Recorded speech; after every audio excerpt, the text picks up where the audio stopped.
Be New York City's next mayor. Yeah, they hit the stage for the final time to get their message out to voters last night, and man, were they on the attack.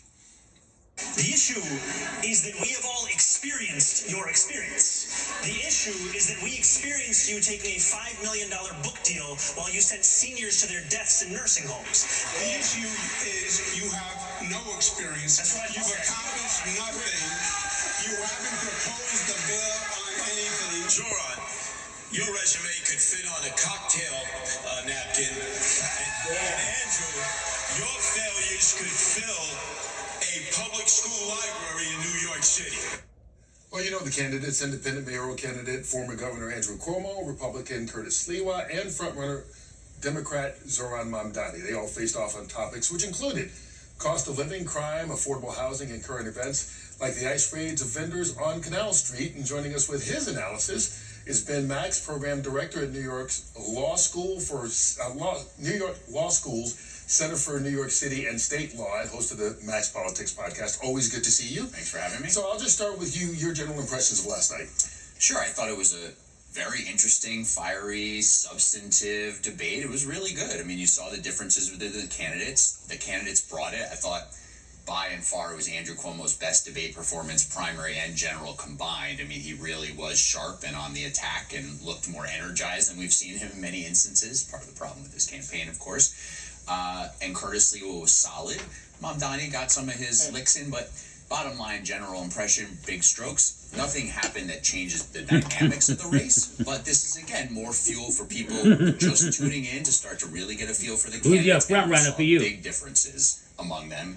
The choices, are pretty stark here. This is not about candidates that are close to each other, right? You've got someone on the far left, someone kind of in the middle. You don't know who to go for? Center right, and that's the choices in front of voters. When you take a look at it, we got Trump, we got Israel, but this one seemed to focus a little bit more on local issues and pocketbook issues than the previous debate did. Do you think that worked in anybody's favor last night? It was a mixed bag. I mean, you got a sense of how candidates are talking about things like controlling the school system, what they want to do about the Rikers Island jail and the possible jails to replace them, and other things of that nature.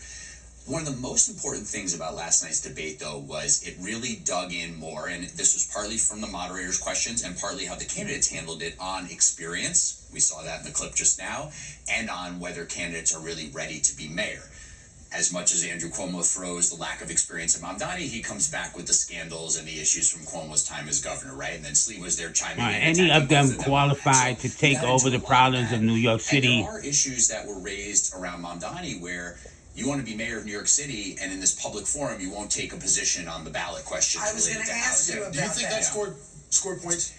It doesn't matter as much to voters on the substance of it, because I think a lot of voters are still learning that there's questions on the ballot about housing and land use, but it's about how it makes you look mayoral or not. And when you're 34 years old and inexperienced and running for mayor, you have to sort of look like you want to be a leader, and he looked not that way in that And it moment. was interesting. Andrew Cuomo went over basically how things work in government. Mamdani would say, I'm going to do this, and then Andrew would say, you can't do that. Mm-hmm. This is what you have to do, and he kind of laid it out. Do you think that seems like they're pitching for a demographic of non-intelligent voters, people that like mudslinging? Of what government is and does, and the division between state responsibility and city responsibility on housing that came up, and how the Rent Guidelines Board works and all that. Yeah, the Rent Guidelines Board was kind of a story. Yeah, I mean, but then looks like they're pushing for Cuomo to get more votes. Members of the Rent Guidelines Board, but not at one time. Right, but so yes, those and absolutely. Who are you lining up to vote for these early elections? Haven't always seen. So Curtis Sliwa, let's talk about Curtis, because Curtis is always great. He's a great. I want to see those nipple clamps, Cuomo. Does he gain anything from this, or is he just a spoiler at this point? Well, if you are looking at is he spreading the voters' points across the board? Very little room to believe there's a path to victory for Curtis Sliwa. He's been polling at still roughly half, a little more than half of what he got in a blowout loss 4 years ago. I mean, maybe his campaigning at the train stations didn't work out running them trains on your mother. That seems to be part of the reason he's staying in the race. The GOP chairs of the cities, counties want him to stay in the race. They supported him. But yes, at this point, he's keeping a lid on Andrew Cuomo's possibility for taking on Zoran Mamdani in a closer race. However, I don't know that Curtis is wrong to stay in this race and say, I'm a major party nominee.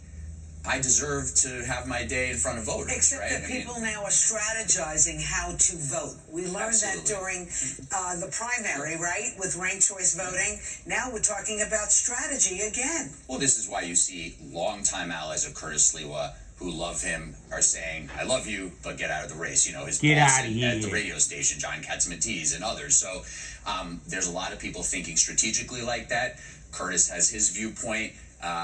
I do think, as Andrew Cuomo has made the argument, that as voters pay closer and closer attention, they will see it as largely a two-person race. The biggest problem for Cuomo and the anti-Mamdani forces is there's a lot of Republicans who voted against Andrew Cuomo in 3 straight gubernatorial races who do not want to just sort of like bite the bullet and vote for Andrew Cuomo. They're going to stick with. Oh, is it going to happen again? Or not show up. That was my question, because I think there's a large assumption that if Sliwa drops out of the race or says he's endorsing Cuomo, whatever it is, that everybody who's voting for him would vote for Cuomo. Not everybody's going to do that, right? Because either they're going to still vote for Sliwa or maybe just go, I'm out of this one entirely. Absolutely possible that Republican voters stay home. I mean, it's very funny. We're sitting in a city that's, 75% Democrat, and it potentially is, half of Republican voters who will determine the outcome of this election. They're saying that these Republican voters may just stay home. Cuomo, stick with Sliwa or stay home. The other interesting thing here is if we look at the polling, you've got roughly 50% of the electorate with Mamdani and 50% of the electorate with the others, right? And so we'll see how that all comes down to Election Day. So much will hinge on whether Mamdani can bring out his young voters again. We don't know. Cuomo, where's your nipple pierces? We'll something unforeseen happening, wild and crazy that would be bad for everybody. Is there a path mathematically for Andrew Cuomo to win? Yeah, there is. Curtis Sliwa's support collapses because his voters see it as a two-person race and think strategically, we don't like Andrew Cuomo, but we're going to vote for him to stop Mamdani. And then the Cuomo supporters turn out in strong numbers, and Mamdani's vote is a little bit less than maybe expected. Again, they have a big turnout machine, the Mamdani campaign, so I wouldn't expect that. But there's The Jewish population's not going to come out and support him. They have all these rabbis who signed that.